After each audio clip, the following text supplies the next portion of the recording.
Welcome to Lantern and Olive. Tonight, a quiet retelling from the Odyssey. For sleep, let's begin. The warm Mediterranean sun was slowly drifting toward the horizon, brushing the sky with whispers of amber and rose. The calm waves of the wine-dark sea carried a weary traveler to the beloved shores of Ithaca. For 20 long years, Odysseus had drifted far from this cherished island, through distant echoes of war and adventures that floated like half-remembered dreams across endless waters. Now, at last, the sea released him with a final sigh, allowing the foam to cradle him toward the pebbled beach where he had once wandered as a child. The sand beneath him felt warm and embracing, still holding the day's sunshine like a woolen blanket. He rested there for a long moment, breathing in the sweet perfume of wild thyme and olive blossoms that drifted down from the hillsides. His weathered hands touched the familiar earth, and something deep within his heart began to settle, like a bird slowly folding its wings after finding its way home to rest. The goddess Athena, wise and compassionate, understood that her beloved hero needed protection in this tender moment of homecoming.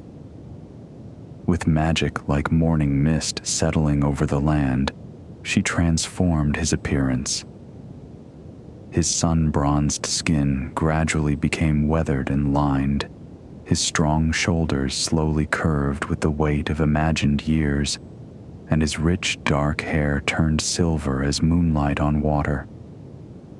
Now he appeared as a humble wanderer, wrapped in simple robes that had witnessed many roads and countless sunsets. As the evening light grew golden, the traveler began to drift slowly up the winding path that meandered inland from the shore. His feet remembered every stone, every turn in the ancient trail, though now he moved with the unhurried steps of an old traveler. The olive trees whispered their welcome in the evening breeze, their silver-green leaves catching the last rays of sunlight like scattered dreams floating on the air. The path led him through groves where the air was sweet with wild herbs, past ancient stone walls where small lizards dozed in the fading warmth. The path continued up toward the hills where shepherds had tended their flocks since time beyond memory.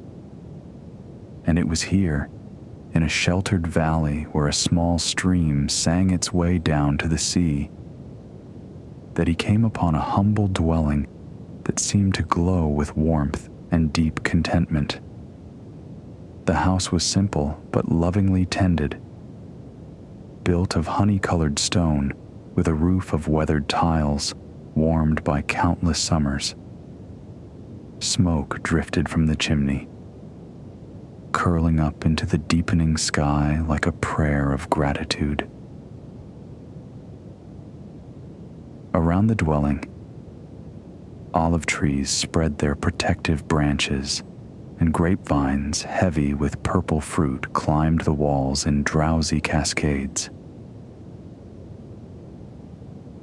The evening light dimmed another shade toward dusk. A bird settled into its roost with a final flutter. The world seemed to hold its breath, balanced between day and night. From within came the sounds of evening, the movement of someone tending a fire, the clink of simple pottery, the contented murmur of animals settling for the night. And there, in the doorway, appeared a figure that made his heart swell with recognition and unspoken joy, though he kept his feelings hidden beneath his wanderer's disguise. It was Eumaeus, the faithful swineherd who had served the house of Odysseus since both were young. His face was kind and weathered by years of honest work under the open sky, his eyes warm as a summer morning. Though 20 years had drifted by, and though his hair was now touched with silver, his spirit remained as generous as ever. Eumaeus gazed upon the approaching stranger with the natural hospitality that flows like honey from a generous heart. He saw an old traveler, bent with the weight of many journeys, and his first thought was not of weariness or fear, but of welcome and comfort. "Come, friend," Eumaeus called, his voice carrying the warmth of a hearth fire on a winter night. The evening grows cool, and no traveler should meet the darkness without shelter and rest. He gestured warmly toward the door. "My humble dwelling is yours for as long as you wish to stay." The stranger felt tears threaten at this tender welcome. He maintained his disguise and approached with the grateful steps of a weary wanderer. "You are most kind, good sir," he replied, his voice thick with emotion he dared not show. "I am but a wanderer, with little to offer in return for your generosity." "Think nothing of it," Eumaeus said with a smile that seemed to light the gathering dusk. "Hospitality is its own reward, and the gods smile upon those who welcome strangers.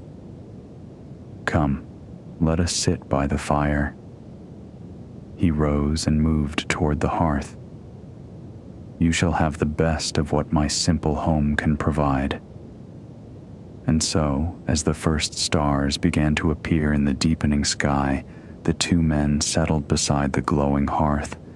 The fire crackled low, sending dancing shadows across the walls and filling the room with warmth that seemed to seep into their very bones. Eumaeus brought bread still warm from the oven, cheese aged to perfection, olives that gleamed like jewels in the firelight, and wine that tasted of sunshine and the generous earth. As they shared this simple feast, their conversation flowed like the stream that murmured past the door. Eumaeus spoke of his work, of the animals he tended with such care, of the changing seasons and the simple pleasures that filled his days. His voice was like a lullaby, steady and rhythmic, painting pictures of a life lived in harmony with the natural world. "Tell me," the stranger said carefully, his heart yearning for news of his homeland, "of the great house that once graced this island. I have heard tales of a king who went to war and never returned." Eumaeus's face grew thoughtful, and a sadness touched his eyes like clouds drifting over the moon. "Ah, my dear master Odysseus," he said, his voice filled with love and longing. 20 years have drifted by since he sailed away to fight at Troy, and still we wait for his return. His wife, the noble Penelope, remains faithful, though many suitors press her to choose another husband. His son Telemachus has grown from boy to man, searching far and wide for news of his father. The swineherd paused to tend the fire, and sparks rose like tiny stars into the chimney. But we who served in his household, we remember his kindness, his wisdom, his generous heart. I tend his animals as faithfully as if he might return tomorrow, for in my heart I believe he still lives." He gazed into the fire. The gods are mysterious in their ways, and hope is a flame that never truly fades. He listened with a heart so full of gratitude that he could barely contain himself, to know that after all these years, after all the trials and wanderings, he was still remembered with such devotion, still loved with such pure loyalty. It was a treasure beyond any gold or jewels he had ever sought. As the night deepened and the fire settled into glowing coals, their conversation grew slower, more dreamlike. Eumaeus spoke of others who remained faithful, the old nurse, the cowherd, servants whose loyalty had never wavered. His voice grew drowsy in the warm comfort of the fire. "They are like stars," he said, "constant and true. Love is stronger than time." The words settled into the room like falling leaves finding their rest. Neither man spoke for a long moment. The fire crackled once, twice, then fell silent. Outside, the last light faded from the sky. The wind outside had calmed, sighing through the olive branches like a lullaby. The stream continued its song, and somewhere in the distance, an owl called with a voice like velvet. The fire had settled into a bed of ruby coals that pulsed with warmth, and the room was filled with the deep peace that comes when hearts are content and souls are at rest. Eumaeus rose and brought blankets woven from the finest wool, still carrying the scent of lavender and sunshine. "Rest now, dear stranger," he said warmly. "Tomorrow will bring what it will. But tonight you are safe, you are warm, and you are welcome."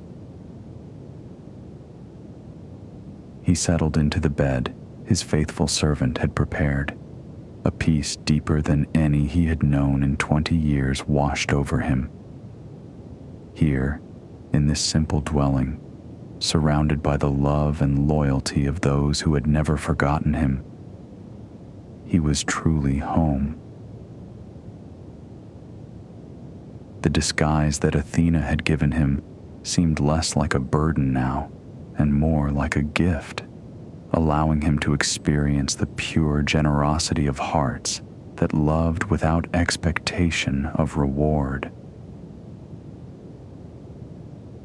The swineherd settled into his own simple bed across the room, and soon his breathing grew deep and regular, the steady rhythm of a man whose conscience is clear and whose heart is at rest. Outside, the night wrapped the island in darkness, and the sea whispered against the shore with the eternal rhythm that had carried him home. In the darkness, listening to the sounds of night, the breathing of his faithful friend, the whisper of wind through leaves, the distant murmur of waves, the wanderer felt his own eyes growing heavy. For the first time in 20 years, he was resting on the soil of Ithaca, surrounded by love, embraced by the peace of homecoming. And as sleep began to claim him, like morning mist settling over the hills, he knew that tomorrow would bring new paths to wander, new moments of discovery. But tonight, in this moment of deep peace, he was simply a traveler who had found shelter. He was a wanderer who had discovered that home is not just a place, but a feeling. The warm glow of being known, being loved, being welcomed without question or condition. The fire settled into its final embers, glowing like sleepy eyes in the darkness. The stream continued its song, carrying dreams down to the sea. And in the humble dwelling of the faithful swineherd, 2 men drifted into the deep sleep of souls at rest. The stars wheeled slowly overhead, and the island of Ithaca held them both in its ancient, loving embrace.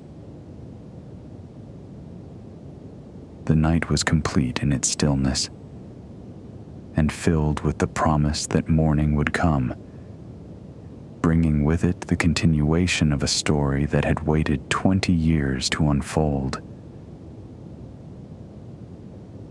But for now, there was only peace, only rest, only the sweet surrender to sleep that comes when the heart finally finds its way home. And in that stillness, even the whisper of the wind began to fade. The breathing of the sleepers grew slower still, until there was nothing left but the rhythm of dreams, floating like waves toward the shore of sleep. And so the story rests for now. The fire has settled to embers. The wind has grown still.